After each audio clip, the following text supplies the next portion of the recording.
המודיעין של משטרת ישראל. נכון מאוד.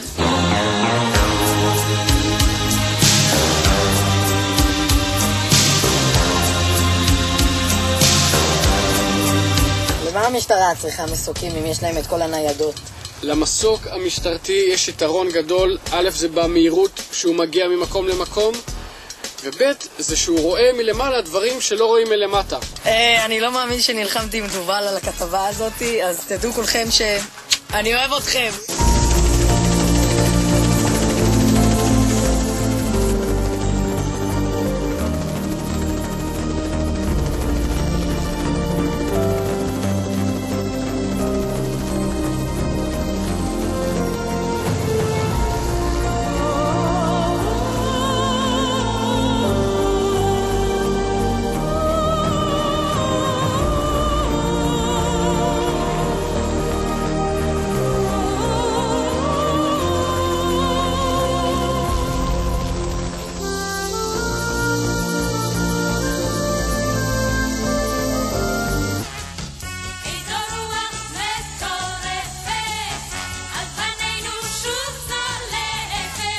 אליף, בוא הנה.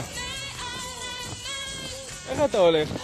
מה זאת אומרת? כולם ימין, שמאל, אתה.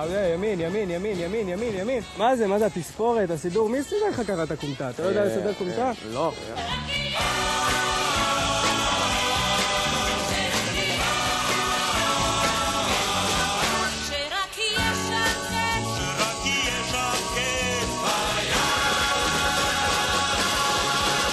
הים זה בדיוק המקום להתבטא כצוות וכיחיד. האחריות היא גדולה ענקית, כל החברים שלי פה והם בידיים שלי. אני מקבל מזה סיפוק נורא גדול. אז למה לא בטייס, שגם שם יש חברים וגם שם יש חוויות וגם שם יש משמעת צבאית? אין שום מקום כמו בספר שלנו שנותן את אותם הדברים. אין שום מקום בעולם. הים, החברים, המשמעת, האחריות, המנהיגות, הפיקוד. אין דבר כזה בעולם.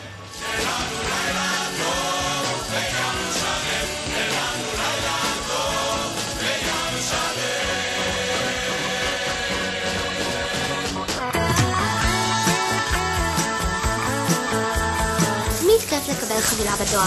אני היום הולכת לצ'פר את עצמי לחבילה מאוד נכבדה, ולא סתם אני הולכת ללוות את החבילה באופן אישי. שלום, אני רוצה לשלוח חבילה.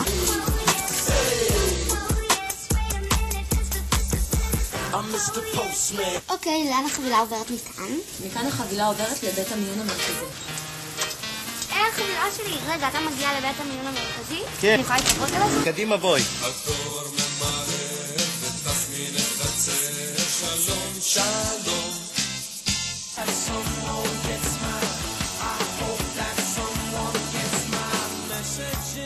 המכונה הזו קוראים מכונת פינום. היא מסדרת את כל המכתבים עם הפנים אלינו. על הבול יש פס הזרחן, ובאמצעות הפס הזרחני המכונה יודעת לזהות היכן הבול ממוקם במכתב. אתה רוצה לחכות לדבר, שיביא לי את הפתק שאיתו אני יכולה לקחת את החבילה. היי, דבר! יש לך אולי את הפתק שלי? בבקשה. תודה! דואר והיום, באוטו האדום. זהו. איך זה ממשיך? לא יודע, אולי תתני לי לקרוא גם אני יודע.